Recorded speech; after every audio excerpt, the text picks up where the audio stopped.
Everybody, and welcome for another Cars and Coffee. I'm Kenny Brown. Over the next hour or so, I'm going to answer some of your questions, and we're going to talk about some things that are interesting based on my vast experience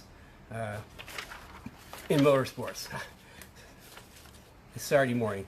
We had a late night last night with the workshop. Incidentally, the Transform Your Driving Experience workshop went extremely well this week. It was supposed to be 5 days. It was going to go to 6 because there was just so much to cover. Really couldn't even get all of it covered in that. Some really positive feedback. And it's going to be bonus session on Monday night. And if you haven't joined or signed up for the Transform Your Driving Experience workshop, you can still do that. You can watch Monday night's program, and then the reruns will be available up through Tuesday night at midnight, and then they're going to be taken down. So there's still time to get in the workshop. It's been really good. I've had a good time, and people learned a lot. And some of this morning is going to be from, I shouldn't say leftover, but some things we covered in the workshop I thought were pretty interesting. And I've got something really, really cool to show you as we go along. As far as the quick hitters this morning, Tim Thomas, I kind of answered this last night in the workshop, but he asked about rebuilding Brembo brakes, and I've got a couple of thoughts on that. If you do rebuild them, you need to be sure you inspect everything. You need to get them apart, clear everything off with brake clean, inspect them really well, and you need to get a rebuild kit from Brembo. I'm sure you can get that online, but when I used to rebuild calipers, many years ago, I had a special assembly lube just for brake calipers. And so if you do that, be sure you find some assembly lube just to make it so it goes together and you don't tear any of the seals. For our customers that are really heavy track guys and the race guys with the Bear brakes, what I recommend is they just, at the end of the season, send them back to Bear, get them rebuilt by the guys that know what they're doing, because oftentimes they will find things that you don't. A good example is Roy sent his brakes back with a little bit of a leak, and they found a scar on the piston. They got it fixed, the back tune works perfectly. So it's kind of like there's two ways to do it. With the Bears, they'll rebuild them and come back like brand new. Rich, and we'll get into brakes a little more here in a minute. Rich Amara had a question about this, interesting about Saleen's. The 87 89 Saleen whale tail rear wing add any rear functional downforce or efficiencies for the Fox body. Is there anything else that can be done or added to improve upon the function of the Saleen wing? If not, what is the rear wing aero setup? It would be the next step. Okay, I obviously have a lot of experience with the Saleen whale tail, and what's interesting is the one that we had on 87 cars. 86 and 87 cars were actually smaller, believe it or not, smaller than the original Saleen wing. We had one of those for the race team just in case you wanted to add it, but we never did. Now, that's like 30 some years ago, but knowing now, what I know now, looking back at it, I think those realistically, there's no aero data that I know of for it, but I think realistically it looks more like they may. They're a really good-looking piece. I think they probably would add more drag than downforce. And the reason I say that is because when you want to create rear downforce, the purpose of the wing is to get air flowing over and under it so that you create negative pressure to pull the car down. When you put a little spoiler up in the back, the whole idea is to spoil the flow of the air over the trunk so it goes up over the lip of the spoiler, and you create some negative air behind it. That holds the car down. With the whale tail, it was like a great big tray that kind of held air. I think it maybe put some downforce in, but I think the downforce drag ratio was higher on drag than downforce. That's just my thoughts. As far as other options, I've got several wing options. If you want to call in, it's a good time to mention the 15-minute consults. I sort of do by popular command, and we started this for the people that are in the workshop. Carrie has opened up my schedule to do some 15-minute consults, complimentary 15-minute consults, and right now they're only open to the people in the workshop. But after Monday or Yeah, Tuesday. after Monday. After Monday, any of the slots that are still open that anybody from the Speed Therapy Society can sign up for. So, kind of a little diversion, but I kind of got a plug in there for the 15 minutes. I've got a number of different options. Most of them, like Universal, you have to make them fit, but I've got several wing options if you like to set up a 15-minute. And, it just kind of depends on what you're doing. If you're, it's a track car, street car, full-on race car, I've got a couple different wing options for you. Okay, so I got the consoles in, snuck the consoles in, and the Transform Your Driving Experience workshop. I said that there's a bonus night Monday night, so you can still sign up, get in, and then you can also watch all the reruns for days 1 through 5. And we're in the middle of a rainstorm right now. I don't know if you can hear it or not, but it's these buildings are not very quiet. So I wanted to talk a little bit about brakes. Of course, send your questions in. We'll answer some questions live a little bit later. Some more housekeeping is we will not be here 4th of July weekend, taking the 4th of July off. We'll be back the second Saturday, which is the 11th, I believe. So mark that in your calendars. Not really. You'll remember that because you probably have plans for 4th of July too. So we're taking 4th of July off back the second Saturday. And Speed Therapy Society workshop. I'm getting ahead of all the notes that you gave me. Okay, if you're just joining us, and that's something I always forget, I have to be written down. If you're just joining us, I'm Kenny Brown. This is Cars and Coffee. And over this hour or so, I'm going to share with you some of my extensive background and knowledge in professional motorsports and building high-performance cars, track cars, race cars, and all kinds of cars. So, if you're not a member of the Speed Therapy Society, you need to be a member of the Speed Therapy Society. We've got like over 400 members now, which is pretty cool. And that's where there's a lot of resources. There's guides in there, the unit section, which has a lot of resources for people. Things that I talk about, we just kind of plug them into the resources. So, if you're not a member, join. And like I say, you can still sign up for the workshop. So let's kind of like move along to some brake tech this morning. And kind of feeds off of Tim's question on rebuilding of Brembos. Brakes, you know what? I got a sheet here that tells me all my brake pad thicknesses. Brake pads, come in a variety of. Where are you? Maybe I don't have them. Maybe I'll talk about it next week. Let's have a brake pads next week. Huh. Well, I guess I don't have it right here. Brakes kind of boil down into brakes, pad, fluid, lines. And what we talked about in the workshop is the different types of brakes. We talked about having stainless steel lines. If you don't have stainless steel lines and you're doing track days, I strongly recommend it simply because brakes get hot.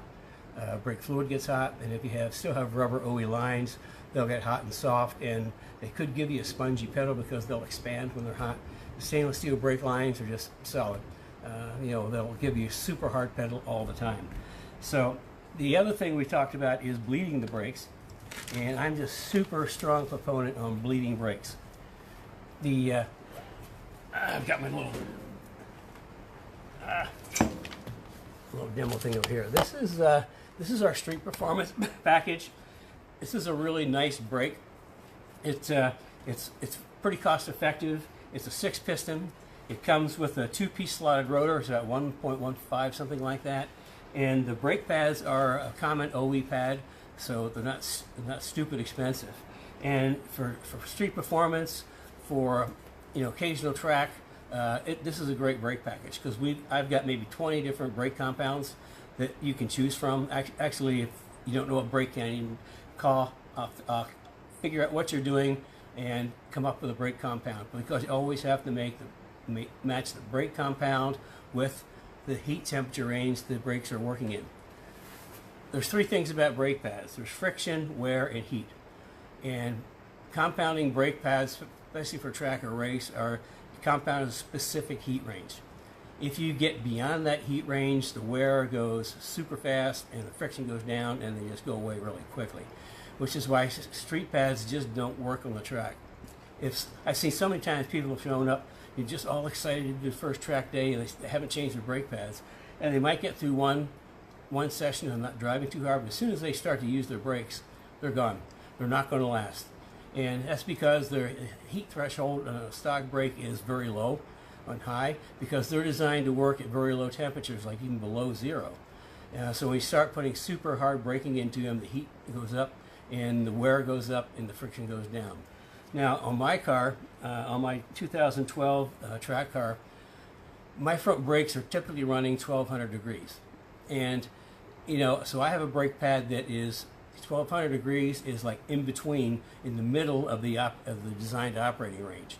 And that's what you should be doing. That's why you talk to me about what compound is best, because when you start out, I've got a compound that if you're just starting out, will get you through a couple of weekends without having any brake problems. But as soon as you start going faster and faster, then we'll start moving your heat range up. Because if you get like the race pads that I use, if you're starting out like a novice or just beginning, you're not going to get them hot enough to really work. They're going to squeal, they're going to make dust. It's just not right. That's why the compound temperature is so important. And the other thing is slotted rotors. I don't think we talked about this before. Be down just a little bit. You always want to have slotted rotors. You absolutely do not want drilled rotors. I know they look cool.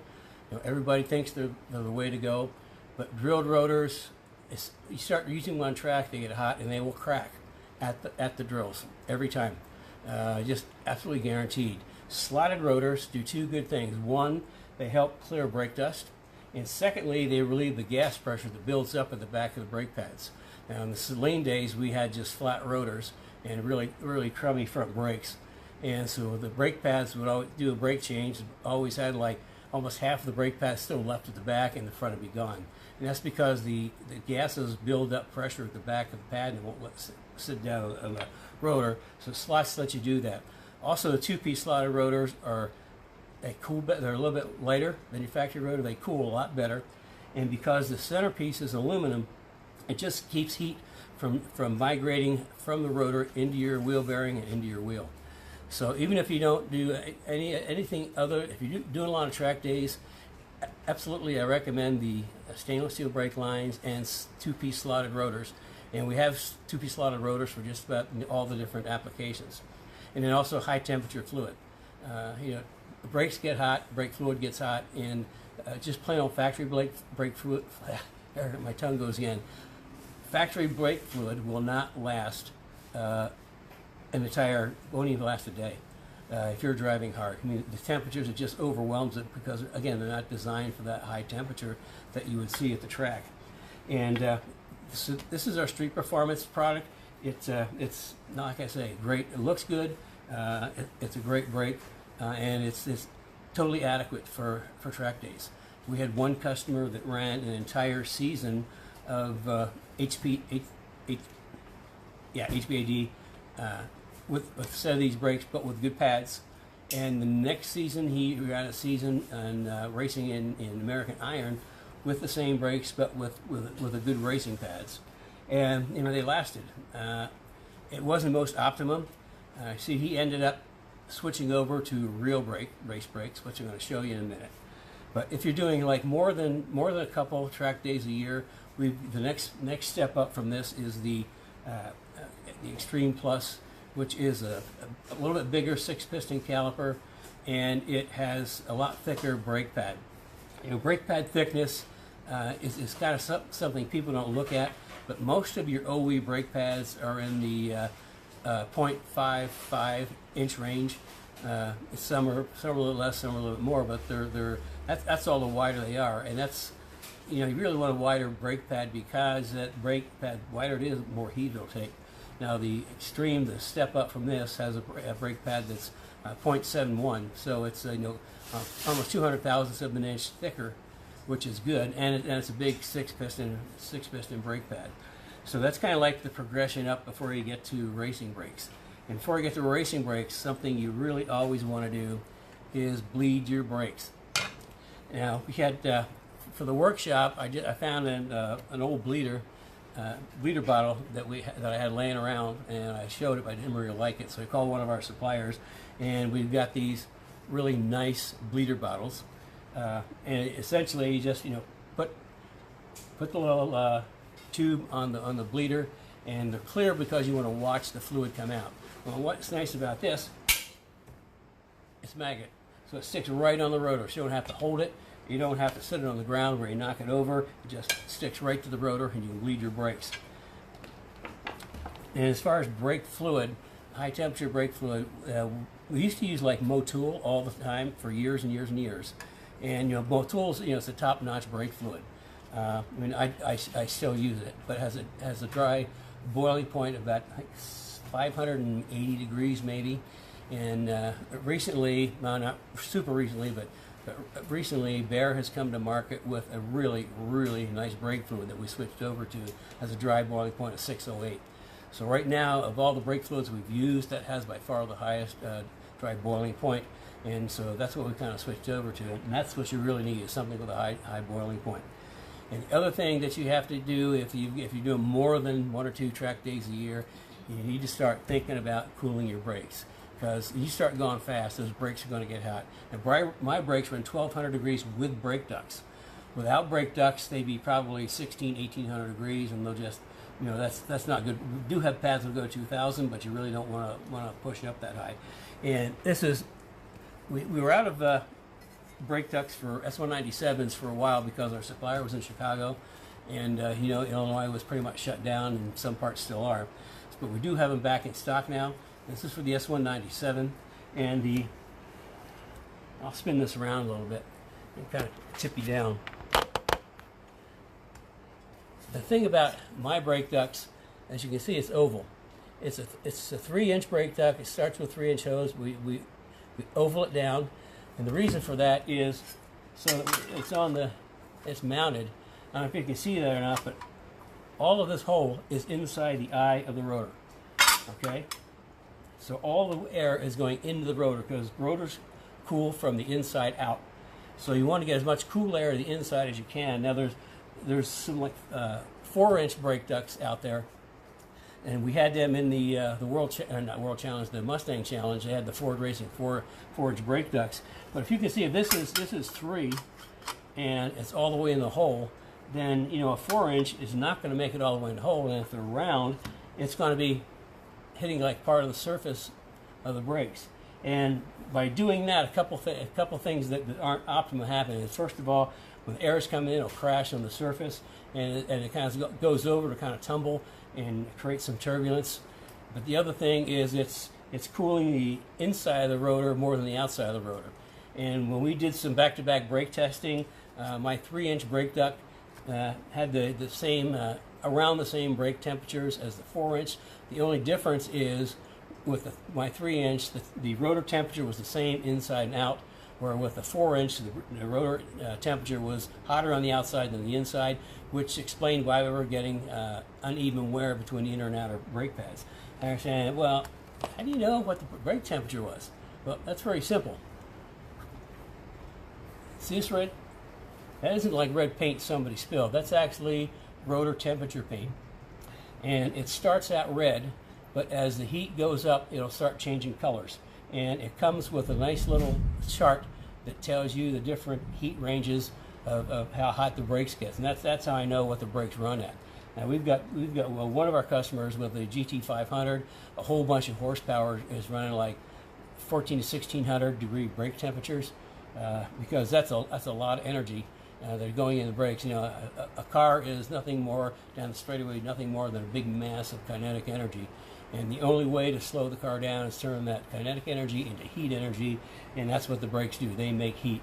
And so he's running some pretty high horsepower, pretty high temperatures, and I'd like him to see him cool down a little bit, and they're not comfortable with the brakes running that hot all the time. So that's how we know. We have this brake, the brake temperature paint we have in stock all the time. Obviously, the brake ducts are now on the shelf again, and then the brake bleed bottles, and these are pretty cool. I mean, it's a nice. Other thing it does is vented. See it? I don't know if you can see that, but there's a little vent on there, so that you don't have to crack it to let the air out as you bleed. And the other thing, it puts the brake fluid at the very bottom of the bottle. And what's good about that is if you're pumping, and if somebody's pumping the brakes for you, and you forget to get the bleeder tight, and they lift off, and it'll suck brake fluid from the bottom. It won't suck air, which will save you having to do it all over again. And then you can always just put that right on there, so then any residual fluid in there drains right back in. So I mean, that's only like $15. I mean, it's a really smart investment. So this is kind of like a little overview of some of the brake products that we have. I mean, and anybody that's out there other than Mustang, maybe I should talk up here. Other than Mustang, we have, because we're a distributor for Bear, we can have brakes for just about a lot of different cars. So if you're looking for some really good brake packages, call us up. We'll figure out what you need. We'll make sure we can get them for you, and we'll get you sorted out. Plus, we'll come up with the right brake pad combination. It's always, my view is always a street pad for the street, track pad for the track, because there's that temperature thing. I mean, you've got to get the right temperature for what you're doing. Otherwise, it's either they're going to wear really fast, they're going to get hot, or they're not going to have enough friction at all. So with that, I mentioned that we've had a number of people change over to real racing brakes. Now, the story behind this is several years back, I was talking with Bear, and I really wanted to do something special, because actually for my car I was using the big 6 pistons, but the race version, which they were same basic package, but the calipers were reworked for racing, and I wanted something special for our race track customers. So what we talked about is they had a 4-piston brake package that they made for Paul back in 2011. Paul showed up at the first World Challenge race with the Bear 6-piston brakes, and SCCA said, no, the rule says 4-piston. So Bear went to work, and they made him a special 4-piston brake setup that he used, obviously, win the championship going away. And what I found out from Bear is that brake package had just been sitting on the shelf collecting dust. So when we decided to do something special, that was the foundation for where we started with our race brakes. And from that point, I wanted to put every single professional grade option we could into this package. Because if you were out to buy real pro brakes, like a Brembo GTR, for example, for a Mustang is like $800 for an axle set. And that's kind of like a little bit beyond the budget of most people that are doing track days or club racing. So we worked and worked and worked at it, and what we came up with is just totally amazing. I mean, it's totally amazing. Every time I talk about it, I just, I'm so proud and happy. And just to show you what a race caliper looks like, this is a racing caliper. Now, this particular one has been nickel plated, kind of like a Smith & Wesson. I had nickel plated on my car too. They come in I would say any color, but we have these custom built to order because you can pick your color. And standard colors are, I think, black, silver, and red. But beyond that, Bear has a full range of colors. Same thing for any of the brake packages. You pick a color, and we'll get them for you. But as you can see, this is a pretty hefty piece, and it's a 4-piston. I don't know if you can see that or not. It's a 4-piston because the SCCA said they had to have a 4-piston. But the other thing that is nice about this, now the pistons are engineered to be as effective as a 6-piston with 4 pistons. It has to do with the volume in the chamber. But the thing about this is that we went through, and there's a lot of cool things on here. First of all, there's a lot of machining that's done, like here, pockets there, over here, that takes weight out. I mean, they're already lighter than the caliper this side. It takes the weight out. And that's the other thing about a 4-piston. 4 pistons is lighter than a 6-piston, and it's also more cost effective. And we've got these super strong 7/16 holochrome bolts, which are like beyond the grade 8. And also you still get a lot of brakes, 2-piece brakes, and they have 4 bolts. Well, we've got 6. I mean, there's a lot of clamping force there. The bracket, lost the bracket. The bracket is aluminum, and it's T6 aluminum, and it has ARP studs on it. It also has 12-point nuts, so you get the best possible torque value. And here's a really cool thing. This, see that?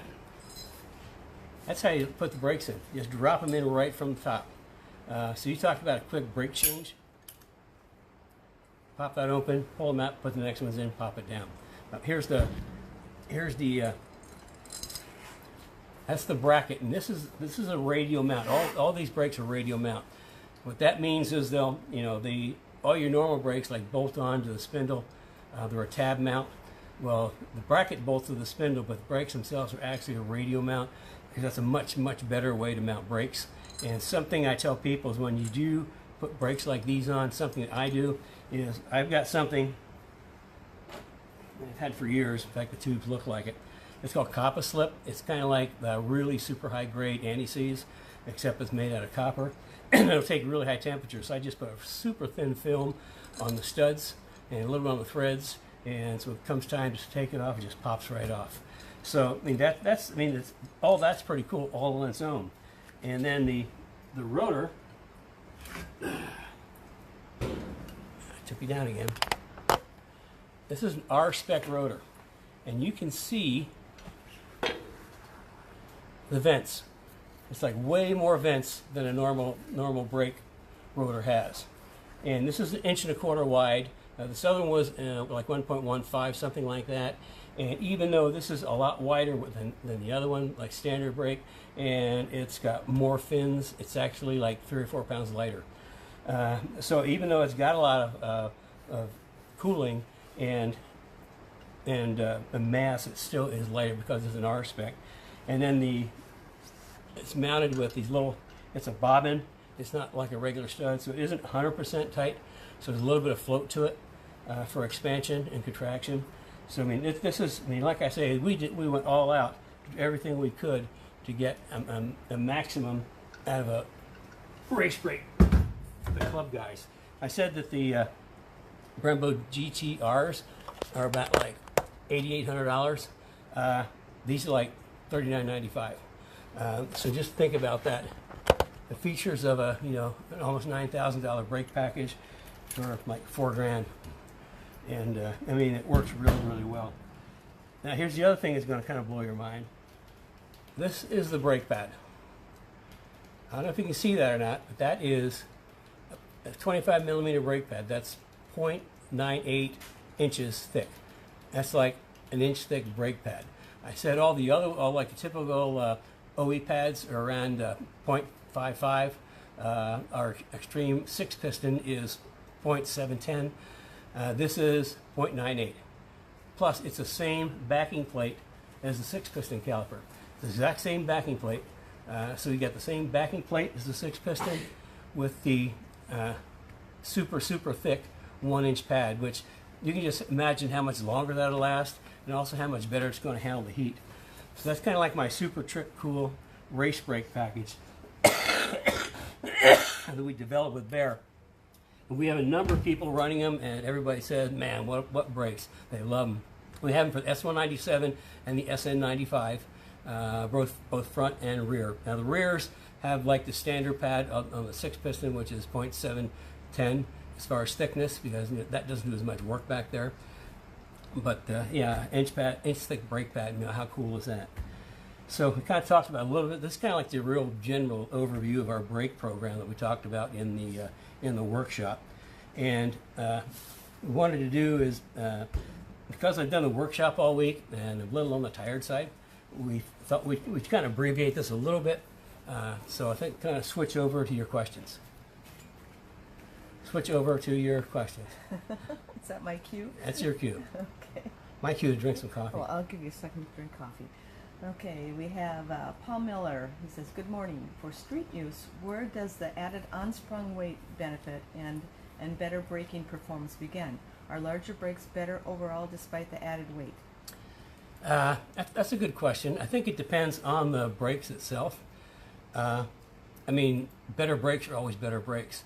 The Street Performance package, I don't think weighs a whole lot more than your stock brakes because it's based off of an OE type pad. And as far as performance, I mean, they're going to stop. You have to do, you're going really fast. You got kind of crazy one night with your friends, and you're going really, really fast, and you hit the brakes hard. I mean, things are going to stop. Where a stock brake sometimes just won't stand up to that. So as far as unsprung weight, I mean, I don't think, I never measured it back to back, but I don't think there's a huge difference. I know the rotors are typically lighter than factory rotors. So without measuring things, I don't have an answer, but I just tell you better brakes are better brakes. Okay, we have Neil Chiraman, sorry. That braking cooling backing plate should be a direct replacement fitment for the bigger Ford plate? Bigger Ford plate. Yeah, I'm talking about the brake ducts. Brake duct. I mean, like as far as the backing plate on the brakes, yeah, you take the factory backing plate off and throw it away, and this bolts right in the same spots. Just same bolts that held the factory one on, backing plate on. This just replaces it like that. So I guess he has an additional question that's related to that, explaining his question. In other words, same orientation, simple swap out, no need to extra length on tubing, etc. So no, the brake hose tubing. Yeah, I mean, if he's talking about the 4-inch Ford brake ducts, it's basically in the same place. And if you are talking about the 4-inch brake ducts and you switch to this, all you need to do is like go to Lowe's or Home Depot, and they'll have like plastic reducers. In the garden section, it'll go from 4-inch to 3-inch. In fact, that's a long time ago on the Cobras. They had like a 4-inch fog light, and we get those and put them on there, and just plug a 3-inch hose on top of that. So yeah, it's basically the same orientation. I mean, there's only one place you can throw air into the brakes. One from Brad. When you replace the rotors, do you replace the rotor hat hardware? That's a good question. Well, the other thing about two-piece rotors is when they wear out, I mean, you don't throw the whole thing away. You just throw the outer ring away, and you just get a new ring and put it on. I mean, I recommend new hardware every time you do the brake change, because the hardware has been through how many high temperature heat cycles. I think it just makes perfect sense to get a whole new set of hardware when you do a brake change, and that's even like for the two-piece rotors for the street. I mean, for the OE brakes. Like if you've got a Mustang or a Boss, same thing when you wear them out. Just you could reuse it. I just recommend getting a new set. I mean, brakes are way too important. Another thing on when do rotors wear out? If you do a lot of track days and you use a lot of hard braking, you see a lot of high temperatures. After a while, you're going to see what I call spider cracks. It's a bunch of little teeny cracks running all through the thing. Those are not a concern. The only time it becomes a concern if you can catch your fingernail on one of those cracks, stop using that caliper, the rotor, throw it away. And never ever try to refinish a two-piece rotor. I mean, they're just not designed for that. That could lead to disaster. Just replace it. It's just you look at rotors as a consumable, just like brake pads. And Wendy asks, how much are replacement pads? It depends on the pad itself. We have two different pad companies we work with, Hawk and G-Lock, and G-Lock's got I think it's 15 different compounds that I use, and they're actually we're switching a lot of people, track day people, over that. Now the Hawk I still look at for a hardcore race guy, but for the track guys we're switching over to the G-Locks because they're a little bit friendly on rotors, and they're less they cost less than the Hawks by quite a bit. So it just depends on which pad compound, because obviously the 15 different compounds, they all cost a little different.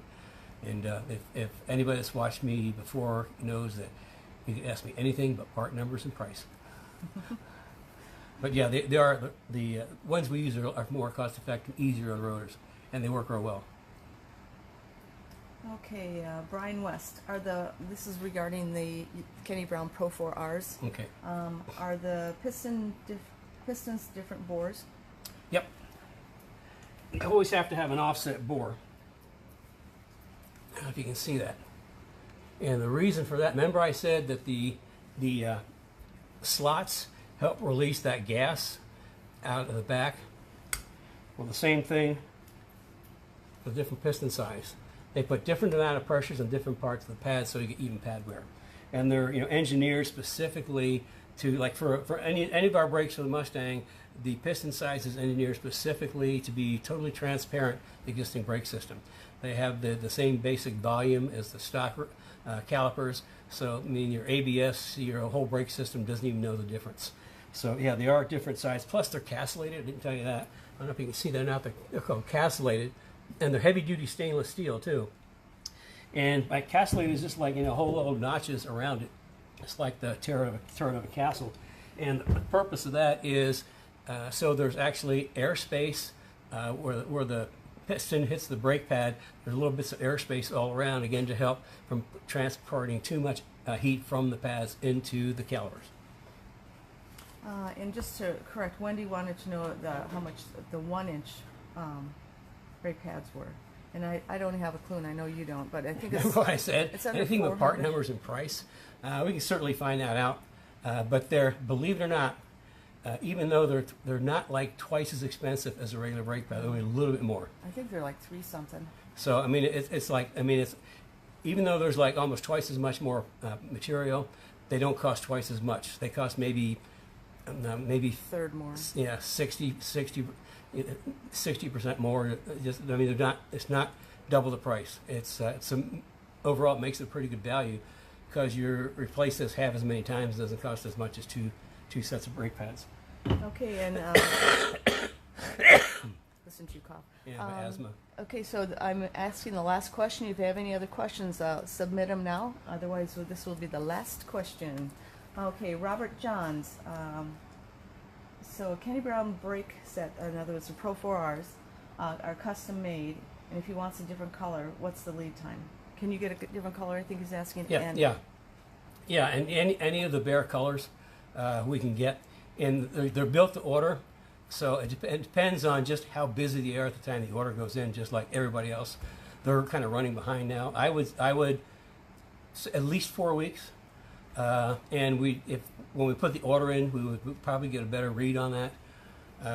But like anything that's custom built, it takes longer than something that's off the shelf because it's well worth it. It's like our JRZs are custom built, and we put the order in, they build them and ship them over from the Netherlands. Our strain shocks are custom built. They build them and ship them to us. So I would say at least 4 weeks. And yeah, just if you have a specific event, build in some lead time. But man, they're wickedly awesome brakes. And the price on them is just phenomenal. Yeah, I mean, you too. compare all the features in here are about what you see in a Brembo GTR for less than half the price, if you can imagine that. Okay, this is another question from Brad. Is the smaller piston on the leading edge of the pad or the trailing edge?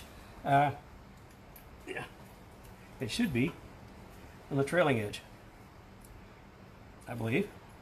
Now, I never looked when they're on the car, but I would say, let's see which side this is. Answer that next week. Yeah, I'll get back to you. I would guess because of the pressure, it's on the back. But I guess really I should look, but I've never paid much attention to it. I would guess the back just because of the extra gas in the back. You want to put more oomph on it. Okay, and then Michael, Michael James Morrison. Hi, Mike. With a V6 and a V8 S197, is the rear kit the same? Yep. Yeah, the chassis is identical. The rear grip kit's the same for both. So is the front grip kit. They're just different bolt for the motor I mount. think he's talking brakes. Oh, brakes? Now on the rear brakes on an S197, I have to talk to you about that because the rear brakes are C-clip, and C-clip has like some in and out motion, and it depends on how much motion your axles have. We've got some different C-clips that are a little bit thicker, but these brakes are hard mounted. The race brakes, they're hard mounted. So if there's too much axle movement, you're going to get pad knockback. And that means that, going around the corner, the pad's going to knock back. So when you hit the brakes, it's going to way low, and then you got to pump it up. On my car, I used the different differential that wave track that had almost no movement to it. But unfortunately, they don't produce them for Mustangs anymore. But we do have C-clips. They're a little bit thicker, and also we can have the rear axle ends cut off and Ford 9-inch axle types put in. Which the difference is the C-clip axle goes in, a little C-clip goes on there, pulls back, and that's what holds it in place. With the Ford 9-inch, the bearing is actually on the axle itself, and so the axle and the bearing go in, and there's a plate that bolts on the outside and holds it in place. So it doesn't move. So that's solid. That's what I did to my '93 car, Old Blue. We put the 9-inch axles in there, and they do have the axle ends. For 9-inch axles, they're identical to the 8.8. So, I mean, there's a couple different options. It's something we need to talk through. Tim Tomasek, are there piston boots on the Pro 4Rs? Nope. No, race pads do not have boots, and the reason for that, though, is burn them up. And anybody that's, done a lot of track days with stock brakes, notice they burn up the boots. And it's a heat thing. So yeah, the race brakes do not have any boots. They're just pistons. Just nothing to get in the way, nothing to catch on fire. Okay, Joe Johnson. My 2020 Shelby has an OEM brake pad that is very thin. I love the 25mm pads I had on my Boss 302. However, I believe due to the wheels on the Shelby, the larger pads will not fit. Is there any wheel brake combination that I can use for a better brake system? I wear out the OEM pads fast. So I think he has a 350 GT350. Yeah, I'd make two recommendations. First, let's get you hooked up with a better brake pad, so they don't wear out so fast. And secondly, I'd have to check and see if our gargantuan super mammoth front brakes for the 550 will fit a GT350 spindle. And if you haven't seen our super mammoth gigantic brakes, they're something to behold. They come with a 15-inch rotor. So you got a 15-inch rotor, and the caliper itself is just almost 15 inches tall. I mean, this is a big caliper. Now, the pads aren't super thick, but they're super big. There's a lot of surface area on them. And it's just a wicked brake package. We also have, for the 550 cars, the Extreme Plus brakes. The step up from the Street Performance. We have that 15-inch front and rear for the 550 cars. So that's a really nice upgrade for for Maryland, the super duper track car I built. We put the monster brakes on the front, and we put the 6 pistons on the back with 15-inch rotors. Thing stops like crazy. Okay, let's see. Paul Miller has a question regarding Crown Vic. Can a larger brake setup be designed for the Ford 8.8 rear, not a Mustang? Yeah, it's pretty much the same. I mean, the 8.8's an 8.8. The only difference is the width. So I would guess you should be able to get a Mustang setup on that. Now, what you probably could do, I would check, but I think the 14-inch upgrade rear brake package would work, and that's on the S197s. We've got an upgrade kit that puts a 15-inch rotor on the back but retains the OE caliper, which is a really nice upgrade. You don't so you don't have to go to a full big brake package in the back. Let's go to a big rotor package, and it increases braking by significantly. So that might be another option. I know Michael Morris, James Morrison mentioned this is in regard to something you were just talking about, floater. He said full floater.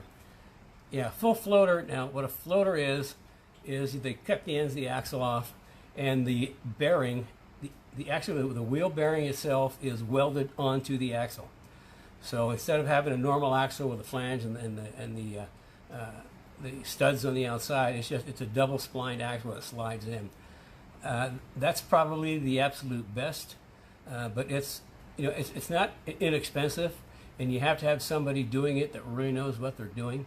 I think for most of our average track day guys, I think it might be overkill. But if you're really racing hard, or if you've got a lot of high horsepower car with sticky tires, it might be something considering. What we can always do, we work very closely with Strange. In fact, Strange has come up with a special road race 9-inch rear axle assembly for me, because anybody knows anything about Strange, they're drag race guys. 98% of their business is drag racing. We're a little 2%. And that's why we have our shocks custom built, because nothing they have off the shelf will come close to what we need for coilovers. But we went through and for David's car out on the West Coast, we came up with an absolute true bolt-in Ford 9-inch rear end package with the setup for road racing. So there's an option. We can also, if you want the floater, if you've got somebody, we sell the kits, and if you've got somebody locally that is used to shortening axles, because you have to have special fixture and dies, we can get you a full floater kit. That's not a problem. And I think, let me look, I think that might be it. Yep. Paul Miller says, great knowledge, thank you. Well, this is a little shorter than normal, but it's been a long week for me, I can tell you that, with our workshops, and I'm kind of glad we're doing a short day. Last night we did an abbreviated evening. What we did was moved it from 7:30 up to 5:30, because we know a lot of families plan things Friday night, so we thought if we got a 5:30, then we wouldn't run afoul of the wife's plans, and as we all know, happy wife, happy life. And a couple of people made a comment on that. They were happy for that.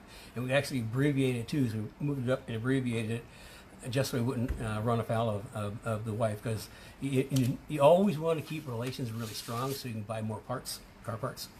So she's pointing at something now. For the people that are in the workshop, what Monday's going to bring? Oh, for the people that are in the workshop on Monday night, it's kind of going to be day 6 is actually going to be day 5. And we're going to run through a number of things: and car setup, track day mornings, tire temperatures, cold and hot temperatures, camber, track tuning.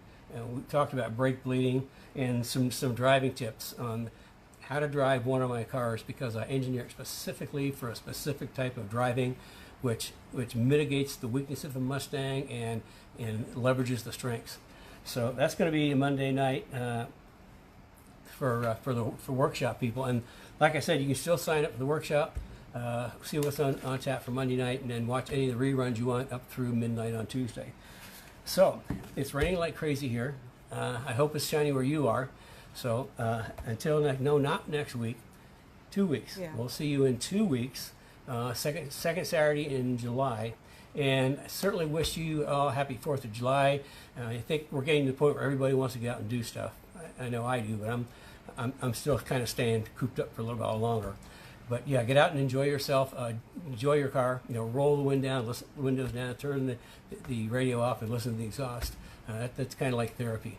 So we'll see you on the 11th.